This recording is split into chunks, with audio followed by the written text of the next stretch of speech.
درود شریف وایي. اللهم صل على محمد وعلى آل محمد كما صليت على إبراهيم وعلى آل إبراهيم إنك حميد مجيد. اللهم بارك على محمد وعلى آل محمد كما باركت على إبراهيم وعلى آل إبراهيم إنك حميد مجيد. باب تحريم امتناع المرأة من فراش زوجها إذا دعاها ولم يكن لها عذر شرعي. ریاض الصالحین کی دا 323 نمبر باب شروع شو. دی باب لاندې به حدیث نمبر 1951 نمبر وایو انشاءالله 1749. باب او عنوان د کومې مسلې باره کې دی وې مې ښه خو چې پام هم وي خیال کوئ. وی ښځې ته چې شرعي عذر نی که نه، یو ښځې ته چې شرعي عذر نه او خپل خاوند یې راوبلي بسترې ته هم بستری کولو دپاره، نو دې له انکار کول حرام دي. د دې دا انکار کول حرام دي، حرام. اوس حدیث پاک وره 1951 نمبر حدیث ته 1749. وعن ابي هريره رضي الله تعالى عنه قال، زمونږ استاد سردار سیدنا حضرت ابو هريره رضی الله تعالی عنه نه دا حدیث روایت دی. الله پاک دی ابو هريره رضی الله عنه نه راضي شي، الله پاک دی د خپل ځان نه راضي کی، الله پاک دی زما ستاسو د ټول امت د طرف نه بهترینی بدلی ورکی. قال ابو هريره رضی الله عنه فرمایلی دی قال رسول الله صلی الله تعالی علیه وسلم، چې نبی کریم صلی الله تعالی علیه وسلم ارشاد فرمایلی دی، خوږ نبی صلی الله علیه وسلم ارشاد فرمایلی دی، ویلی دی اذا دعا الرجل امرأته الى فراشه، کله چې خاوند خپله ښځه بسترې ته راوبلي، فابت او هغه انکار وکړي، فبات دا خاوند شپه تېره کړي، غضبان علیها په داسې حال کې چې د هغې نه ناراضه وي، خاوند ترې نه ناراضه وي، خفه وي، لعنتها الملائکة، نو په دې ښځه باندې ملائکې لعنت وایي، حتی تصبح تر سهاره پورې، تر سهاره پورې په داسې ښځه باندې ملائکې لعنت وایي. متفق علیه، دا حدیث متفق علیه دی. امام بخاری رحمه الله صحیح بخاری شریف کتاب بدء الخلق باب اذا قال احدكم آمین الی آخرہ کی ذکر کرے دے، اور صحیح مسلم کی امام مسلم رحمہ اللہ کتاب النکاح باب تحریم امتناعها عن فراش زوجها کی ذکر کرے. دا حدیث شرح کی بیا عالمانو لیکلی دی، خاوند خپله ښځه بسترې ته راوبلي، دې نه مراد جما د هم بستري ده، څه شرعي عذر ورته ني، نو بیا د ښځې دپاره انکار کول سخته ګناه ده، حرام دي، د الله د طرف نه د سزا ذریعه ګرځي دا انکار، او د فرښتو د طرف نه د لعنت، او لعنت څه ته وایي؟ د الله د رحمت نه لرې والی، چې تا ته خدای ښه ورځ ومښایه، دا خیرې ورته ملایکې کوي دې ښځې ته، تا ته خدای ښه ورځ ومښایه. د هغې وجه دا ده چې بیا د زنا او د حرامکارۍ لارې کولاویږي دې سره، سړی بیا د حرامو در درک ځان له وایي، نو چې د حرامو در درک وایي هغې سره خو نسلونه تباه کېږي، قومونه تباه کېږي، نو دا معمولي ګناه نه ده، لویه ګناه ده. او دې حدیث مبارک کې فبات ټکې ویلې دی، شپه یې یاده کړې ده. بیا عالمان فرمایي وي دا شپه څه خاص نه ده، لکه عام طور باندې هم بستري دې ته د شپې په وخت کې رغبت او میلان کېږي، که نه که د ورځې هم خاوند خپله ښځه بسترې ته راوبلل او دې انکار وکړو، نو هم به پې لعنت ویلی کېږي د شپې پورې، د شپې تر راتلو پورې به په دې باندې ملایکې لعنت وایي. اصله ما تاسو ته مخکې ویلي دي، دا یو د واده نه مخکې زندګي ده د هلک او د جینۍ، یو چې نکاح وتړلی شي بیا د هغې نه پس زندګي ده، بیا ورته هلک او جینۍ نه ویلی کېږي، بیا ورته سړی او ښځه ویلی کېږي. د هلکتوب خپله زندګي ده، د هغې خپل احکام دي، د جینکتوب او د پیغلتوب خپل احکام او مسایل دي، او چې نکاح شي د هغې بیا خپل احکام دي.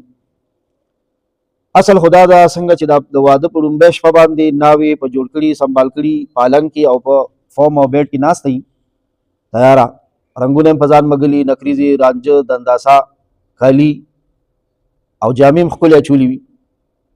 غوږ کې د غوږ کالي اچولی چې خاوند ته مې په دې لومبي نظر کې دا غوږ بدرنګ د نظره تېر نشي. پوزه کې د پوزې کالي چې پوزه د نظره چپه نشي. سر کې د سر کالي چې سر د نظره چپ را نشي.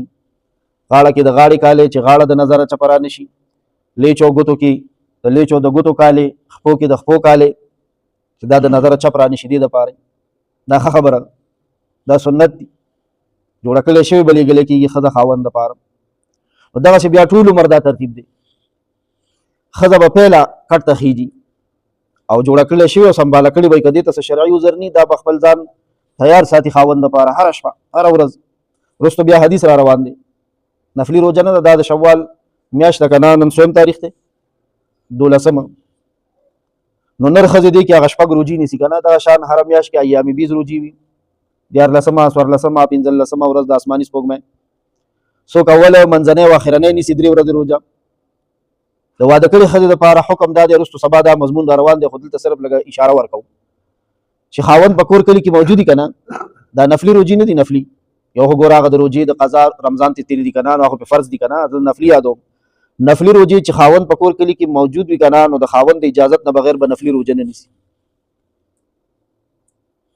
دا اوس بل خوا بیا مضمون مونږ نه ځي که نه، بیا خو مونږ او تاسو سره هغومره وخت نشته دی چې د خاوند څومره حقوق دي په ښځه باندې، هغه بله ځان له موضوع ده که نه. خو دلته د دې جما او د همبسترۍ په حواله باندې مسله روانه ده چې خاوند په کور کلي وطن کې که نه مسافر ني، نو ښځه به نفلي روجم د خاوند د اجازت نه بغیر نه نیسي. ولې؟ کیدای شي په ورځ کې د خاوند ته حاجت پېښ شي، ضرورت پېښ شي، او د دې خو څه ده روژه ده. روژه کې خو همبستري او ملاوېدل حرام دي، روژه ورسره ماتېږي، روژه ماتېږي. نو دې یو قسم له ځان را منې کړی دی بغیر اجازته د خاوند نه، دی حرام وکړ، ناجایز. وجه څه ده؟ دا خاوند چې په ده پیریان کېناسته او دلته کې ښځه ورته ځان نه ورکوي، ځان نه پېښ کوي، نو که د حرام طرف ته درک ځان نه ووالو که نه، نو دا ښځه به هم پکې ګناه کې برابرۍ سمه کوي. سړی خو هسې هم کار کوي تباه دی، بیا داسې نه ده چې کیني بس دا ګناه لاړه د ښځې په سر شوه، نه نه، دا کټه سړی خو هسې هم سر یې خوړلی دی، تباه دی، برباد دی. خو ورسره پکې 100% څوک هم ملګري شو، ښځه هم ملګري شو. نو ما عرض دا کولو چې څنګه په لومبۍ شپه باندې ښځه خاوند ته پیش کېږي که نه، څنګه پیش کېږي؟ ښه برابره خواري، په ویښتو بیله خواري کېږي، په روزو بیله خواري کېږي، په بڼو بیله خواري کېږي، په ټول وجود باندې خواري کېږي، کالی ورکې اچولی کېږي، ښایسته جامې اچولی کېږي، ښایسته رنګونه مخ له ورکوي. دغه شانتې به هره ورځ هره شپه دا بیله خبره ده. که د خاوند کومه شپه کومه ورځ اراده ني، نو بس خو د هغه طرف نه شو، دې خو خپله غاړه څه کړې ده، خلاصه کړې. نو مسله دا ده چې پهله به بیډ ته او پالنګ ته او کټ ته ټول عمر که په سپین سرم شي، ښځه به پهله کټ ته کېږي، خاوند به راځي نو تیار پالنګ له به راځي. اوس دا چې دا ذاتي شو عام روټین دی، روزګار دپاره په کټ کې نه ده تیاره، نه ده ناسته د خاوند په انتظار کې، څه کار مار دپاره د کټ نه کوزه شوې د خاوند پهله کټ له رالو. نو اول خو اصول څه قاعده څه وه چې دا موجود وي، خو نه ده موجود، چې بیا هغه راوبلله او څه شرعي عذر ورته ني، شرعي عذر پېژنئ که د مانځه بیماره ني، بله څه مسله ني، په سټه باندې ناروغه ني، او دې غږ وکړي اواز وکړي او دا را نه شي. حالانکې ګوره نورو حدیثونو کې راغلي چې خاوند غږ وکړي که نه د ورځې او که د شپې وي، او دې تیارې پیړې په تنور باندې پورې کړي، په سور تنور باندې، هغه خو ډېر نظر غواړي، سات په سات بیا ګوري که نه چې کومه پخه شوه، کومه روټۍ خو غورځېږي نه چېرته، هغه د زنانه پې پوهېږي او دا د تنور والا هم پې پوهېږي. وایي دا سرې کړې روټۍ دې په دې تنور کې پرېږدي، دا دې اوس وځي، خو خاوند له دې را شي. ولې؟ دغه شان د پایو غټه پتیلی باندې کړې ده، هغه پخوي، نو که هغې ته خو نه ګوري، خو بیا خو تویېږي، جوش وایي، او پای خو قیمتي شیز دی. کټوۍ باندې کړې ده، چرګ سور کوي، غوښه سره کوي، که لږ ورته پام نه کوي څه کېږي، بیا سوځي. وریجې باندې کړې بیخ نیسي، او خاوند دې دوران کې غږ وکړو، دا ټول څیزونه پرېږدي او خاوند له دې لاړه شي. دا رسول الله صلی الله علیه وسلم ویلي پاکې خبرې. ولې؟ اوس دلته دوه تاوانه دي، که دا ښځه یو خوا ډانګ دی بل خوا پړانګ دی.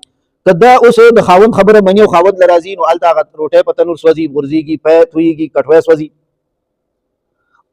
او که نه راځي نو دلته خاوند ته خفګان کېږي. نو دا دواړه نقصانونه د خاوند دي. دا روټۍ چې وسوځي دا هم د چا تاوان دی؟ د خاوند تاوان دی، ځکه دا خشاک دا د خاوند دی، دا تنور د خاوند په پیسو شوی دی، دا اوړه د خاوند دي، ګټه وټه خاوند کوي که نه یار. او هلته کې اوس ذهني تکلیف هم د خاوند دی. دوه نقصانونه دي. نو شریعت وایي د مال نقصان دی وشي خیر دی، د هغې به څه وشي؟ ازاله به وشي. روټۍ ده وسوځېده او دا ښځه خاوند له راله، د حاجت او ضرورت پوره کو، د زړه خوشاله کو، د روټه تکینی خزه به ورته روغ انته وای چې خاوند د تیار روټو بندوبست کوي، زیبه خپنره به وروړي بیا بدل تزان ډاګی ډاګی لنو لکه چرسیانو د نشیانو او کنه بیا دا بری پخکړی بیا براغلی بیا د تلوړ نیول پکار دي چې دی ول درس سره کې ناشته درس تم نه کینی خپل خبرې کوي دا د وګوري سکینه وي د سبقونو ته دی مليانو ته او تر هغه ولا واده مکوي چې تر څو پورې د واده مسلې نه زده دا زمونږ ګوره د حیوانانو ژوند دی ګوره چې کوم هم کړي په هغه استغفار او دا اوسنۍ نسل کینو چې دې زده کړو کې نو وي او دې شي دا نقصان دی وشي الله پاک دې په سره د عمل کولو توفیق راکړي دا خدا د دومره سخت وعید چې بیان شو چې ملائکه ور باندې لعنت وي او دا چا فرمایلی دي نبی پاک صلی الله علیه وسلم زمونږ دین کامل مکمل دین دی دا که خبره ونه مني نو د خاوند چې کوم محبت ته کوم الفت ته کوم مینه ده هغه کې به کمی راشي او خزه د قطعا دا کار نه کوي چې هغه سره د خاوند د محبت کې او په مینه کې کمی راځي الله دې په سره عمل کولو توفیق یا ارحم